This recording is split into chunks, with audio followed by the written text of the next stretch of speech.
Et des cours de la bourse depuis lundi. Il y a eu une petite pause hier, mais c'est reparti à la hausse ce matin. Et en même temps, le prix de l'or, lui, continue à grimper. C'est plus que jamais une valeur que l'on dit refuge à Marseille. Linda Huré et Henri Polama. Devant cette vitrine, en plein centre-ville de Marseille, ils sont nombreux chaque matin à faire la queue pour revendre leurs bijoux en or. Derrière son comptoir, cet employé dit recevoir près de 70 personnes par jour.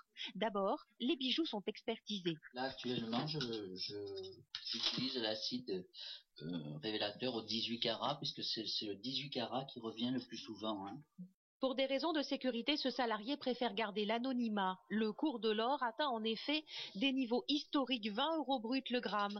Cette dame, par exemple, qui revend quelques chaînes cassées, repartira avec près de 1 000 €. La plupart du temps, ce sont de vieux bijoux qui sont vendus, mais pas seulement. Vous pouvez avoir, suite à un divorce, la dame qui vient, qui dit je me débarrasse, je veux plus rien de lui, etc. Donc elle vient vendre tous les objets.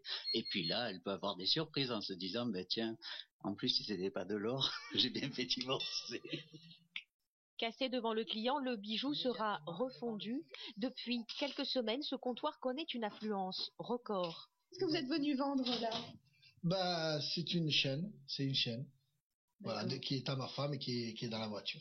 Dans les pubs, les informations, les journaux et tout, on parle que de ça, donc je suis la mode. Enfin, et la boutique ne lésine pas devant la sécurité avec un vigile à l'entrée et une présentation de pièces d'identité obligatoire. Car la ruée vers l'or attise bien des convoitises et à Marseille, on connaît une recrudescence de vols de colliers.